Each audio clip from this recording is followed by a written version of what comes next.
Episode 1 எல்லாம் பார்த்துருப்பீங்கன்னு நினைக்கிறேன். எபிசோட் 1 பார்க்கலனா மேலே இருக்கிற ஐக்கார்ட் பண்ணி கீழே இருக்கிற டிஸ்கிரிப்ஷனில் லிங்க் கொடுக்குறேன். போய் மறக்காமல் செக் பண்ணி பாருங்கள். நீங்கள் நம்ம சேனலுக்கு புதுசாக இருந்தால் மறக்காமல் சப்ஸ்கிரைப் பண்ணிக்கோங்க. எபிசோட் 2 ஸ்டார்டிங்கில் நம்ம ஹீரோ அழகாக ஒரு யானை மேலே உட்காந்துட்டு வந்துட்டு இருக்காரு. அப்படியே கட் பண்ணால் அந்த தலையை கண்டுபிடிச்ச இடத்துல தான் காமிக்கிறாங்க. இப்போ போலீஸ் நாய்கள்லாம் கூப்பிட்டு வந்து ஏதாவது தரையும் கிடைக்குமாங்கிற மாதிரி தொலைவிட்டு இருக்க. ஃபஸ்ட்டு அந்த தலை இருந்திருக்கும்ல, அந்த இடத்துக்கு போய் எல்லாம் மோப்பம் பிடிச்சிட்டு இருக்குது. அப்படியே நம்ம காலை கிட்ட வர காலை ஒரே எகிரு. அதுக்கப்புறம் போய் அந்த தலை இருக்கிற இடத்துலையே நிற்கிது. திருப்பி கொஞ்சம் தூரம் போக கீழே ஏதோ கிடக்கிற மாதிரி இருக்குது. எஸ்ஐயும் போய் பார்க்க ஏதோ டாலர் மாதிரி கிடக்க, அதை ஒரு ஃபோட்டோ எடுத்து வச்சுக்கிறாரு. கொஞ்சம் தூரத்துலேயே பார்த்தா ரத்தம் சொட்டி கிடக்க ஒரு கம்பி மாதிரி இருக்குது, அதையும் ஃபோட்டோ எடுத்து வச்சுக்கிறாரு. அப்படியே ஊரில் இருக்கிற எல்லாமே கலைஞ்சு போக இப்போ இந்த போலீஸ்காரங்க மட்டும்தான் இருக்காங்க. அந்த தலையை கொண்டு போகிறதுக்கு ஏதாவது டப்பா இருந்தால் கேட்டுருப்பாங்களாட்டிருக்கு. அதை அந்த கருப்பு பையன் தான் போய் எடுத்துகிட்டு வந்துட்டு இருக்கான். பார்த்தா அந்த பூந்தி போட்டு இருக்கிறத எடுத்துகிட்டு வந்திருக்கான். வேறு டப்பாவே கிடைக்கலையாடா, சரி எடுத்து உள்ளே போன்னு சொல்லி சிங்கம் புலிக்கிட்ட சொல்ல அவரும் காளையை காமிக்கிறாரு. காளை என்னாலாம் எடுக்க முடியாது, கருப்பு எடுத்து போட சொல்கிறாங்க. ஐயோ சார், இன்றைக்கி தூக்கினா காற்று கருப்புலாம் அடிச்சிருங்கிற மாதிரி பேசிகிட்டு இருக்க. ஆடு வேணும்னா தூக்கி உள்ளே போடுறாங்கிறாரு. அதுக்கப்புறம் அவனும் வேறு வழியே இல்லாமல் தூக்கி உள்ளே போடுறான். போய் மாச்சுரியில் கொடுத்து இதை போஸ்ட்மார்ட்டம் பண்ணுங்கள், உடனே எனக்கு ரிப்போர்ட் வேணுங்கிற மாதிரி நம்ம எஸ்ஐ கேட்க, என்னத்தையே தூக்கிட்டு வந்திருக்கீங்க, வெறும் தலையை மட்டும் கொண்டு வந்து போஸ்ட்மார்ட்டம் பண்ணுங்கிறீங்க, ஃபுல் பாடி இருந்தால் தான் பண்ண முடியுங்கிற மாதிரி சொல்ல, சரி இந்த கொலையோட மோட்டிவ் என்னவா இருக்குங்கிற மாதிரி சிங்கம்புலி கேட்க, அதை நீங்கள் தான் ஏன் கண்டுபிடிக்கணுங்கிற மாதிரி சொல்லிட்டு போகிறாரு டாக்டரு. ஒரு டாக்டர் கூட நம்மளை மதிக்கலையா அப்படிங்கிற மாதிரி இப்போ தலையை திருப்பி போலீஸ் ஸ்டேஷன்லேயே கொண்டு வந்து வைக்கிறாங்க. சிங்கம்புலியும் எப்படியும் அவன் பக்கம் அதிர்ஷ்ட காது தான் அடிக்குது, இப்போ நல்லா ஆட்டையும் பொன்னாட்டையும் பிடிச்சி தூங்க அப்படிங்கிற மாதிரி காலையை பார்த்து சொல்ல, அதே டைம் எஸ்ஐயும் நல்லா தண்ணியை போட்டுட்டு, எப்படி இருந்தாலும் செத்தவன் நம்ம கஸ்டமர் மாதிரி, நாம் அவனை நல்லா பார்த்துக்கணும், கொலை பண்ணவனை கண்டுபிடிச்சி சட்டத்து முன்னாடி நிறுத்தணுங்கிற மாதிரி பேசிகிட்டு இருக்காரு. ஆக்சுவலி இந்த கேஸை இவர் தீவிரமாக இன்வெஸ்டிகேட் பண்ண போகிறாங்க தான் சொல்கிறாரு. அடுத்த நாள் காலையில் காளையோட அம்மாவும் ஒரு மாட்டை பிடிச்சிட்டு வந்துட்டு இருக்காங்க. உள்ளே ஒரு குளிச்சுட்டு இருக்க லலிதா வந்து, நீ குளிச்ச வரைக்கும் போதியா வெளியே வான்னு சொல்லி அவங்க அம்மா அப்பா என்ன பண்ணியிருக்காங்கன்னு சொல்ல, என்னான்னு பார்த்தா காளையோட பேச்சை மீறியும் போய் ஒரு மாட்டை வாங்கிட்டு வந்திருக்காங்க. ஏமா இப்படி பண்ணுறேன், என்னோட பேச்சை கேட்கவே மாட்டியா, அப்போ என்னோட சொல்லுக்கு என்ன மரியாதை இருக்குங்கிற மாதிரி கேட்க, சொல்லுக்கெல்லாம் மரியாதை இருக்குது, சரி இந்த மாட்டை வாங்கிட்டு வந்தால் சாணிலாம் யார் அள்ளி போடுறது, யார் பெருக்குவான்னு சொல்லி கேட்க, கண்டிப்பாக பொண்டாட்டியை பெருக்க சொல்ல மாட்டேனாங்கிற மாதிரி அம்மா சொல்ல, சரின்னு வேறு வழியே இல்லாமல் காளையும் ஒத்துக்கிறாரு. இப்போ அந்த தலையோட ஃபோட்டோவை பிரிண்ட் எடுத்து போலீஸ் ஸ்டேஷன் முன்னாடியே ஒட்டிட்டு ஒவ்வொரு இடமா போய் விசாரிக்கிறாங்க. யாரை கேட்டாலும் தெரியலங்கிற பதில் மட்டும்தான் வருது. அதுக்கப்புறம் ஒரு டீ கடை பக்கமாக போய் உட்கார, அங்கே இருக்கவங்ககிட்ட இந்த காலை தான் விசாரிச்சுட்டு இருக்காரு. அப்போ ஒரு பெரியவர்கிட்ட போய் விசாரிக்க, அவர் இந்த ஃபோட்டோவை பார்த்த உடனேயுமே தெரியாதுங்கிற மாதிரி சொல்கிறாரு. ஆனால் அவர் டிஃப்ரெண்ட்டாக சொல்கிறத எஸ்ஐ பார்த்துடுறாரு. அதுக்கப்புறம் எல்லாரும் அங்கே வந்து கிளம்ப எஸ்ஐ இந்த ஐயாவுக்கு ஒரு டீயை போடுங்கிற மாதிரி சொல்கிறாரு. இப்போ தான் குடிச்சேன்னு சொல்கிறாரு.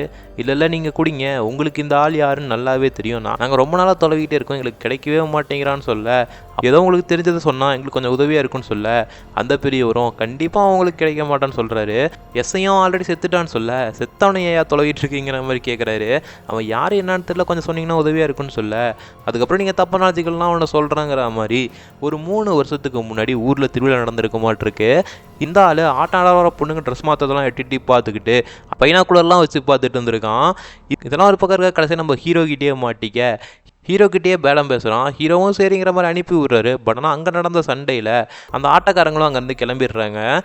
இதெல்லாம் சொல்ல, சரி அந்த ஆட்டக்காரங்க யார், அவங்கள பற்றி ஏதாவது தெரியுமான்னு சொல்லி கேட்க, அவரும் கண்மணி நாடக கலைக்குழுன்னு நினைக்கிறேன், மதுரை பக்கத்தில் இருந்து வந்தாங்கன்னு சொல்ல, சரி இவங்களும் அந்த இன்ஃபர்மேஷன்லாம் வாங்கிட்டு போலீஸ் ஸ்டேஷனுக்கு போகிறாங்க. இப்போ காலையும் லலிதாவும் வெளியே வந்துருப்பாங்களாட்டிருக்கு. ஒரு ஹோட்டலில் உட்காந்து சாப்பிட்டு சரி பில் பே பண்ணலாமேன்ட்டு போய் அங்கே கொடுக்கும்போது இந்த லலிதா அந்த ஃபோட்டோ எடுத்து, இவர் உங்களுக்கு தெரியுமான்னு சொல்லி அந்த ஓனர்கிட்ட கேட்க, இவர் தான் எங்களோட பெரிய ஐயா அப்படின்னு சொல்ல, என்னது இவன் உங்களோட பெரிய ஐயாவா, ஏன்னா உங்களுக்கு இவருக்கு என்ன பழக்கம்னு சொல்லி கேட்க, எங்களுக்கும் அவருக்கும் பழக்கம்லாம் கிடையாது, ஒரு கொஞ்சம் வருஷத்துக்கு முன்னாடி நான் ஒரு கடையில் சர்வராக வேலை செஞ்சுட்டு இருந்தேன், அப்போ தான் ஃபஸ்ட் டைம் முத்துவை பார்த்தாங்கிற மாதிரி சொல்கிறாரு. நம்ம ஹீரோ வெளியூர் போயிருப்பாராட்டிருக்கு. வரும்போது ஒரு ஹோட்டலில் நிறுத்திட்டு சாப்பிட்லான்ட்டு உள்ளே போகிறாரு. போய் ஆர்டர் பண்ண, அங்கேருந்த ஓனரு இந்த ஆளை பிடிச்சி ரொம்ப கெட்ட வார்த்தையெல்லாம் திட்டு இருக்கான். வேலை ஒழுங்காக செய்கிறதில்ல, வீட்டில் உனக்கு பார்சல் வேறு வேணுமா அப்படிங்கிற மாதிரிலாம் கொஞ்சம் ரொம்ப கீழ்த்தனமாக பேச, இதெல்லாம் முத்துவும் பார்த்துட்டு அமைதியாகவே இருக்க. சாப்பிட்டு முடிச்சுட்டு போய் ரூபாவையும் கொடுத்துட்டு, இந்த கடையை நீங்கள் எவ்வளோக்கு போட்டிங்க, எவ்வளோக்கு வாங்கினீங்கிற மாதிரி டோட்டல் செலவையும் அப்படியே கால்குலேட் பண்ணிக்கிறாரு.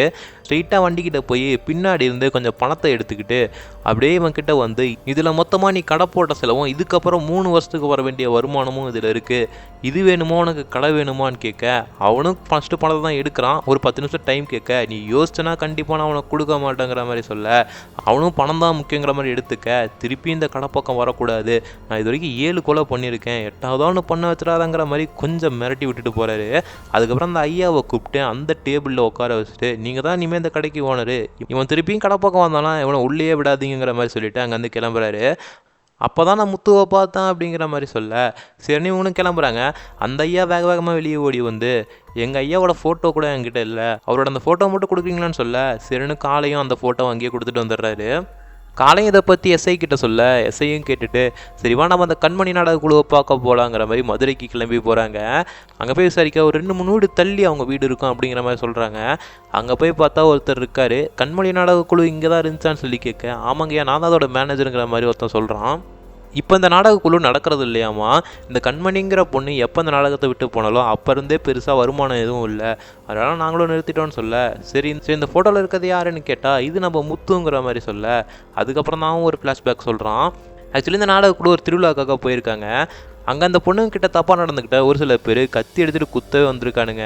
அப்போ தான் நம்ம முத்து உள்ளே பூந்து, உங்கள் வீட்டு பிள்ளையாக இருந்தால் இப்படி பண்ணுவீங்களான்னு சொல்லி கேட்க, அது ஒன்றும் எங்கள் வீட்டு பிள்ளை இல்லைங்கிற மாதிரி இடத்துல இருக்கவங்க சொல்ல, அப்போது உன் வீட்டும் பிள்ளையும் இல்லை தானே, அப்புறம் எதுக்கு நீ சண்டைக்கு வரங்கிற மாதிரி கேட்க, இது என் வீட்டு பிள்ளை தாங்கிற மாதிரி முத்துவும் சண்டைக்கு நிற்கிறான். அதுக்கப்புறம் அவனுங்களும் கம்முன்னு போக, அதுக்கப்புறம் முத்துவும் இவங்களோடய வேலை செய்ய ஆரம்பிச்சிருக்கான். இதெல்லாம் சொல்லிவிட்டு இப்போ முத்து எங்கே இருக்கான்னு தெரியுமான்னு கேட்க, இல்லைங்க இப்போ எங்கே இருக்காங்கன்னு தெரியாதுங்கிற மாதிரி சொல்ல, அப்படியே அந்த நாடகக்குழுவில் இருக்கிற இடத்தெல்லாம் சர்ச் பண்ண ஒரு 2-3 ஃபோட்டோ கிடைக்குது. சரி இந்த பொண்ணுங்க எங்கே இருக்காங்கன்னு தெரியுமான்னு சொல்லி கேட்க, ஒவ்வொருத்தரும் ஒரு இடத்துல இருக்காங்கன்னு சொல்கிறாங்க. அந்த இடத்துல முத்து யானை மேலே உட்காந்துட்டு இருக்க மாதிரி ஃபோட்டோ ஒன்று இருக்குது. அந்த ஃபோட்டோ கொஞ்சம் வித்து பார்த்துட்டு இருக்காரு. இந்த ஃபோட்டோ ஒன்று எடுத்துக்கலாமான்னு சொல்லி கேட்க, சரிங்க எடுத்துக்கோங்கிற மாதிரி சொல்ல, அதுக்கப்புறம் வெளியே வந்து காஃபி குடிச்சிட்டு இருக்கும் போது, இந்த ஃபோட்டோ வச்சு என்ன பண்ண போகிறீங்க சார்னு கேட்க, ஒவ்வொரு யானைக்கும் தனித்தனியான ஒரு அடையாளம் இருக்கும். இந்த ஃபோட்டோ பாரு கேரளாவில் எடுத்திருக்காங்க, இந்த யானைக்கு ஏதோ ஒரு தனியாக ஒரு அடையாளம் இருக்கும், யாருக்காச்சும் ஃபோன் பண்ணி கேட்டால் அதை ஈஸியாக கண்டுபிடிச்சிடலான்ட்டு இவர் 10 வருஷத்துக்கு முன்னாடி சர்வீஸில் இருந்த ஒருத்தருக்கு கால் பண்ணுறாரு. அவர் ஒரு வெட்டினரி டாக்டர் போல். அவருக்கு கால் பண்ணி, நான் ஒரு ஃபோட்டோ அனுப்புகிறேன், இந்த யானையோடைய டீட்டெயில்ஸ் ஏதாவது கிடைக்குமான்னு கொஞ்சம் பார்த்து சொல்லுங்கன்னு சொல்ல, கண்டிப்பாக பார்த்து சொல்கிறேன் சார் அப்படிங்கிற மாதிரி சொல்கிறாங்க. இவரும் ஃபோட்டோவே அனுப்பி வச்சிடுறாரு. இப்போ ஸ்டேஷன்லாம் உட்காந்துட்டு இருக்காங்க. எஸ்ஐக்கு ஃபோன் வருது, ஃபோனே எடுக்க மாட்டேங்கிறாரு. உள்ள ஒரே டிப்ரெஷனில் உட்காந்துட்டு இருக்கிற மாதிரி இருக்குது சரக்கு அடிச்சுட்டு. அதுக்கப்புறம் சிங்கம் புலி அண்ணனும் காலையும் உள்ளே போகிறாங்க. உள்ளே போய் உட்காந்துட்டு இருக்க, இவன் எப்படா சிரிச்சிட்டே செத்துருப்பான்னு உங்களுக்கு ஏதாவது ஒரு ஐடியா இருக்கான்னு சொல்லி கேட்க, சிங்கம் புலியும் சிரிச்சிட்டு இருக்கும் போது லவக்குன்னு ஒரே வெட்டி இருப்பானுங்கன்னு சொல்ல, காளையை பார்த்து நாம் ஒரு யானையை தேடினோம்ல, அந்த யானை இப்போ கேரளாவில் தான் இருக்காமா, நம்ம உடனே கேரளாவுக்கு கிளம்புறோம், அந்த யானையை பற்றி விசாரிச்சுட்டு வரோன்னு சொல்ல, உடனே காலையும் என்னால் முடியாது, ஆட்டுக்கு தடுப்பூசிலாம் போடணுங்கிற மாதிரி கொஞ்சம் மழுப்ப, சரி வாயா நீ நானும் போகலாங்கிற மாதிரி சிங்கம் புலியை கூப்பிட்றாங்க. அதாவது நம்ம தங்க முடியுதான். இவங்க கேரளாவுக்கு போய் இதுக்கு மேலே என்ன இன்வெஸ்டிகேட் பண்ண போகிறாங்கிறத நம்ம அடுத்த எபிசோடில் பார்க்கலாம். எபிசோடு கொஞ்சம் ஸ்லோவாக போயிட்டு இருக்கும்போது எனக்கு ஃபீல் ஆகுது. உங்களுக்கு எப்படி இருக்குன்னு சொல்லி கீழே இருக்கிற கமெண்ட் பாக்ஸில் சொல்லுங்கள். அப்படியே நீங்கள் நம்ம சேனலுக்கு புதுசாக இருந்தால் மறக்காமல் சப்ஸ்கிரைப் பண்ணிட்டு பக்கத்தில் பெல் ஐக்கான் அழுத்தி வைங்க.